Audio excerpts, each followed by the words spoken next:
चला माझ्याकडे तोंड करा आपापल्या जागेवर बसा हा खाली सोडा द्या वाटीमध्ये ते सोडा चिल्लर पैसे अक्षदा काय ते सोडा क्षीरसागर उत्तम गंगाराम क्षीरसागर या संघटना आपल्या ताज्याला वाजवा खंडोबासाठी 2001 रुपयाची वर्गणी आलेली आहे दिलेल्या वर्गणीबद्दल धन्यवाद धन्यवाद धन्यवाद डोळ्याचं पाणी सगळ्यांनी आपापल्या डोळ्याला लावून घ्या आपोआप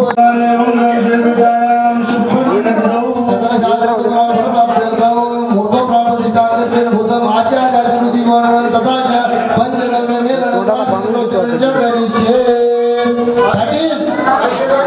पाटील इकडे या आपल्याला 100 उठा प्रत्येक जोडपी उठा एक एक जोडप उठा एक एक जोडप उठा एक पाराशर गोत्रोल पडेना अरुण देव शर्मणे अब्दुल ब्राह्मण सांगल पिलकर मणी आचार्य गावकडे प्रदोषमे यथा जानदा कर्म करी श्यामान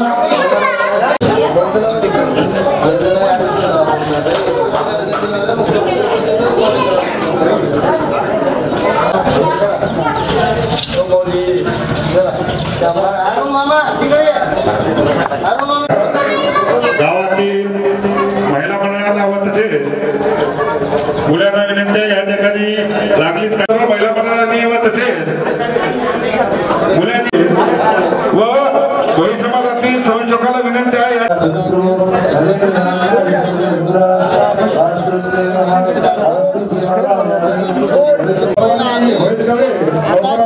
आपापला तांब्या आता त्यासाठी सर्व गावातील महिला मंडळांना विनंती आहे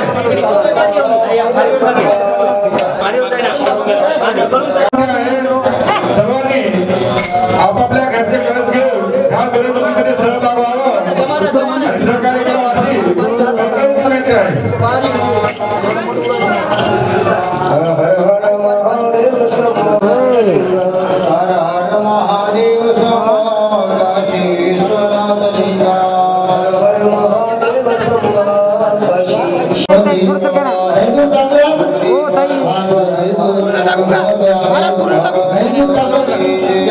कासवाला लागते तिकडे कासवाला लागते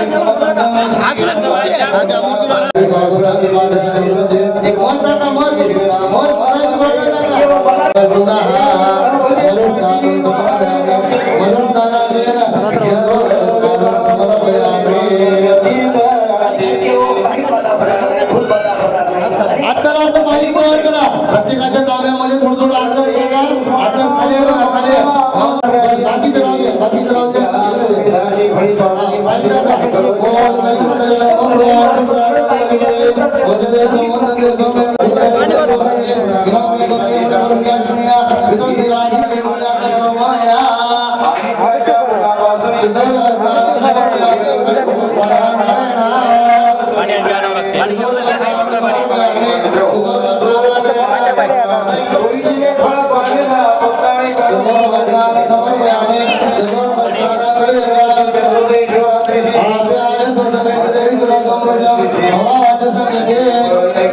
पाणी सांगलं का कापुराचं पाणी तयार करा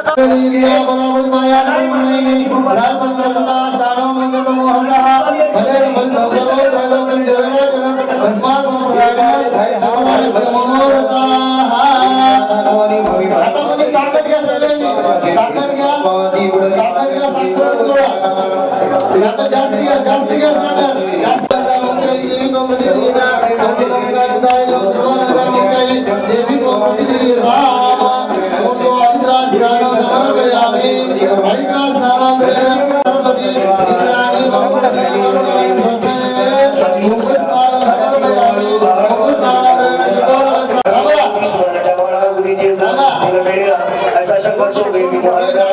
इंद्राणी आणि साधं पाणी मिक्स करा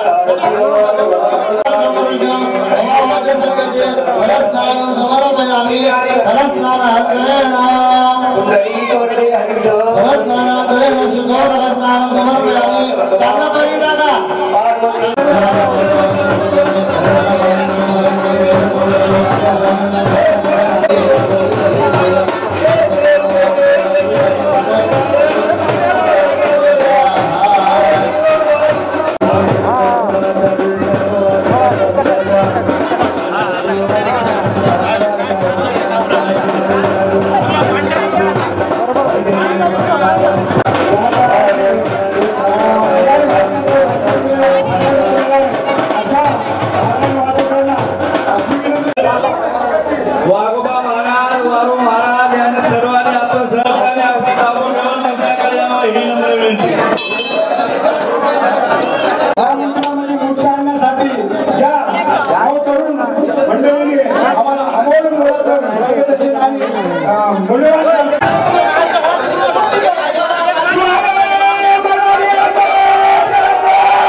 इकडे या ना इकडे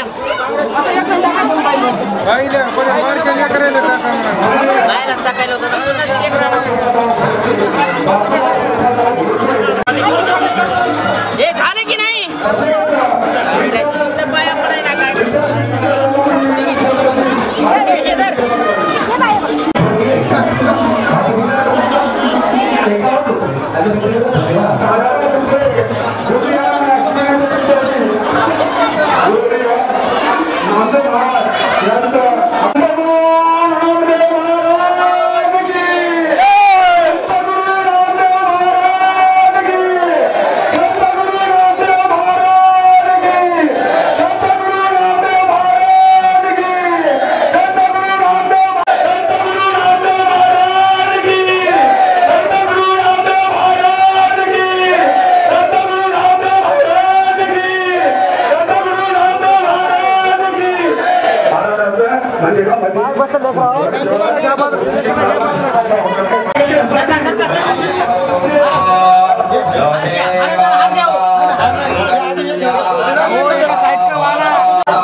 गुरुवर्य संत नामदेव महाराज की गुरुवर्य संत नामदेव महाराज की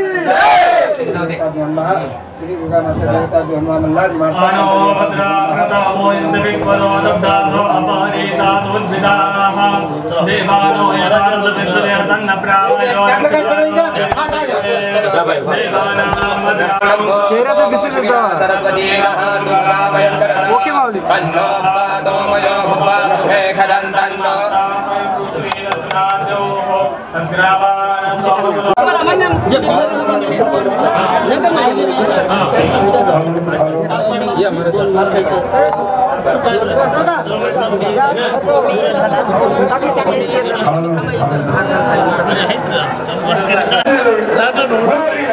जरा मागे सरका म्हणा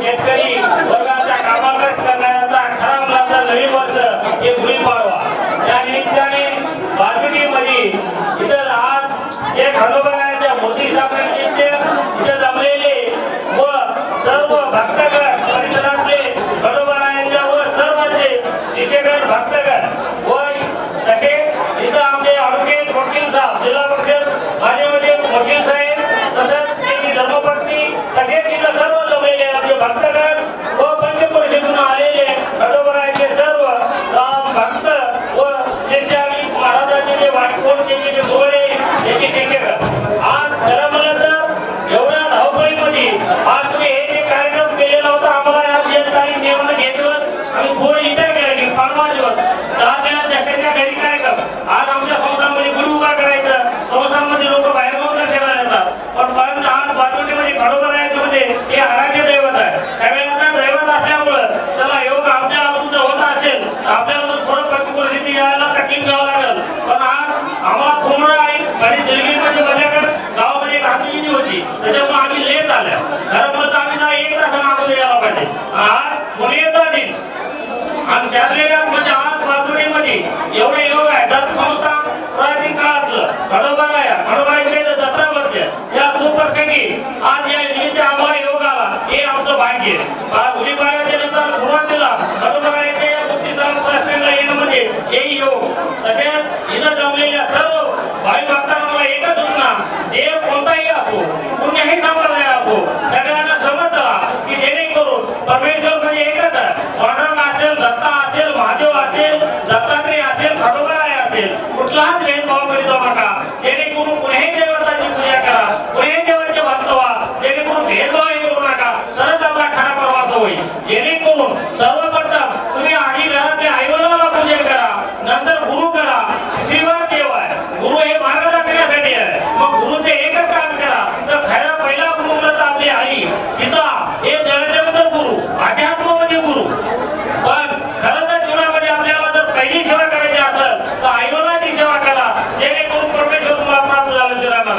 आणि जे असते आपण एक अध्यात्म कोणी संप्रदायाला भेदभाव करायचा नाही. दत्ता आला तरी दंडवत, महादेव आला तरी दंडवत, खंडोबामध्ये जेणेकरून हे एक कसा क्षेत्रामध्ये अवतार आहे त्याच्यातले एक कीर्ती आहे. पण आज आपण काय समजा आज खंडोबा आहे, दत्ता आहे त्याचा हे कधी चुकीचं मानू नका. कुठलाही देव आता ज्ञानेश्वरी मध्ये जेथे जेथे भूत पाहिजे तिथे भगवत मानायचे. भगवत ज्ञानेश्वरीमध्ये असं म्हणलं भूताला सुद्धा भगवत मानले आता ते सुद्धा भक्त योग लागते. पण त्यासाठी आपण एक छोट्याशा याच्यामध्ये आपण जर कुणाच्या भेदभाव केला कदाचित हे सुद्धा परमेश्वराला मान्य होणार नाही. कुठल्याही संप्रदाय असो कोणीही असो ते भगवे असो पांढरे असो पुढे असते साधूला नसता भाडे दरबड घालणे आणि कुठल्याही संप्रदायाला समवून घेणे हेच खरा मानव धर्म. आणि जातीच्या तुम्ही आईवडिलांची सेवा करा, मानवाची सेवा करा. कलियुगामध्ये कुठल्याही मानवाची सेवा ईश्वर सेवा मानली जाते. समाजकार्य करा जेणेकरून आपल्याकडून कुणाला त्रास होणार नाही. हे सुद्धा कलियुगामध्ये परमेश्वराची सेवा इतकं मान्य आहे. जातीच्या तुम्ही तुमचा संसार व्यवस्थित करून जर थोडा वेळ परमात्मा दिला तेही पावन ज्या सतत ह्या परमेश्वरापाशी येऊन तुम्हाला थांबता येणार नाही. आधी तुम्ही आईवडिलांची सेवा करा, वडील धाऱ्याला मानायला शिका, गावात सन्मान वागा, सार्वजनिकांमध्ये तुम्ही सहभाग होता, शिक्षण क्षेत्रामध्ये तुम्ही जास्तीला भर द्या. तर आपला पुढे विकास होणार आहे, तर पुढे आपला समाज पुढे जाणार आहे. आणि तुम्ही कळा ज्या व्यक्तीला जर हुशार आलं काही बरे दिवस आले तर आपल्यापेक्षा खाल्याला सावरायचं बघा तरच परमेश्वराला मान्य आहे. आणि कुठल्याही देवाबद्दल कुठल्याही साधूबद्दल भेदाभेद अवेद कधीच करू जमणार. तुम्हाला जर खरा परमार्थ करायचा असेल कोणताही साधू असो कुठेही साधू असो कधीच तुम्ही त्याला तुम्हाला काही घेता येणार नाही देऊ नका. कधीच तुम्ही त्याची निंदा तर करू नका. हे सुद्धा एक दुसरा अंग. आणि तिसरी गोष्ट कोणीही देवापाशी जा तुम्हाला जे जमल दोन हस्तक एक मस्तक पण देव असा देव तसा असा कधी म्हणू नका. तुम्ही तुमचा संसाराची व्यवस्थित पार पाडा मग तुम्ही परमार्थाकडे या. आणि संसारामध्ये एवढं साधना की आपल्या आईवडिलांना आपल्याला एवढं नानाचं मोठं केलं ज्या आईने आपल्याला 9 महिने पोटात ठेवलं परमेश्वर सुद्धा तुम्हाला मोक्ष देईल पोटात घालून जोडून त्यांना. पण ज्या जननीने केली त्या जननीची सेवा केली तर परमेश्वर सुद्धा खूप झाल्याशिवाय राहणार नाही. आणि खरा परमार्थ म्हणजे आईवडिलांची सेवा गुरुची सेवा मग हे देवतो. आणि ते देत असताना सदैव तुम्ही नित्य कर्म करा ऑटोमॅटिक परमेश्वर तुमच्या पाठी राहणार आहे. तुमच्या हातून असे संकल्प घडत राहू. तुमच्या गावात असाच कुठल्याही अध्यात्माचा कार्यक्रम जोरात भरभराटी जाऊ. एवढं पाठवून त्यांनी खरोखर आहे त्यांनी जर त्यांनी प्रार्थना करून की आमच्या या गावाला सद्बुद्धी दे, या गावाची भरभराटी होऊ दे, सगळ्याला सुखी राहू दे, सगळ्यांच्या याच्यामध्ये अन्नदान जेणेकरून ना एक सतत कार्य घडत राहू एवढीच खरोखर आहे त्यांनी प्रार्थना करतो. बाळाच्या सगळ्याला नवीन वर्षाच्या हार्दिक शुभेच्छा देतो, आशीर्वाद देतो. मग गुरुचे एकच काम करा तर खऱ्या पहिला गुरु म्हणजे आपली आई पिता हे जगाच्याबद्दल गुरु अध्यात्म म्हणजे गुरु. पण खरं तर जीवनामध्ये आपल्याला जर पहिली सेवा करायची असेल तर आईवडिलांची सेवा करा जेणेकरून परमेश्वर तुम्हाला प्राप्त झाल्याचे राहणार आहे. आणि जे असते आपण एक अध्यात्म कोणीही संप्रदायाला भेदभाव करायचा नाही. दत्ता आला तरी दंडवत, महादेव आला तरी दंडवत, खंडोबामध्ये जेणेकरून हे एक कसा क्षेत्रामध्ये अवतार आहे त्याच्यातले एक कीर्ती आहे. पण आज आपण काय समजा आज खंडोबा आहे दत्ता आहे त्याचा हे कधी चुकीचं मानू नका. कुठलाही देव आता ज्ञानेश्वरी मध्ये जेथे जेथे भूत पाहिजे तिथे भगवत मानायचे. भगवत ज्ञानेश्वरीमध्ये असं म्हणलं भूताला सुद्धा भगवत मानले आता ते सुद्धा भक्त योग लागते. पण त्यासाठी आपण एक छोट्याशा याच्यामध्ये आपण जर कुणाच्या भेदभाव केला कदाचित हे सुद्धा परमेश्वराला मान्य होणार नाही. कुठल्याही संप्रदाय असो कोणीही असो ते भगवे असो पांढरे असो पुढे असते साधूला नसता भाडे दरबड घालणे आणि कुठल्याही संप्रदायाला समवून घेणे हेच खरा मानव धर्म. आणि जातीच्या तुम्ही आईवडिलांची सेवा करा, मानवाची सेवा करा. कलियुगामध्ये कुठल्याही मानवाची सेवा ईश्वर सेवा मानली जाते. समाजकार्य करा जेणेकरून आपल्याकडून कुणाला त्रास होणार नाही. हे सुद्धा कलियुगामध्ये परमेश्वराची सेवा इतकं मान्य आहे. जातीच्या तुम्ही तुमचा संसार व्यवस्थित करून जर थोडा वेळ परमात्मा दिला तेही पावन ज्या सतत ह्या परमेश्वरापाशी येऊन तुम्हाला थांबता येणार नाही. आधी तुम्ही आईवडिलांची सेवा करा, वडील धाऱ्याला मानायला शिका, गावात सन्मान वागा, सार्वजनिकांमध्ये तुम्ही सहभाग होता, शिक्षण क्षेत्रामध्ये तुम्ही जास्तीला भर द्या. तर आपला पुढे विकास होणार आहे, तर पुढे आपला समाज पुढे जाणार आहे. आणि तुम्ही कळा ज्या व्यक्तीला जर हुशार आलं काही बरे दिवस आले तर आपल्यापेक्षा खाल्याला सावरायचं बघा तरच परमेश्वराला मान्य आहे. आणि कुठल्याही देवाबद्दल कुठल्याही साधूबद्दल भेदाभेद अवेद कधीच करू जमणार. तुम्हाला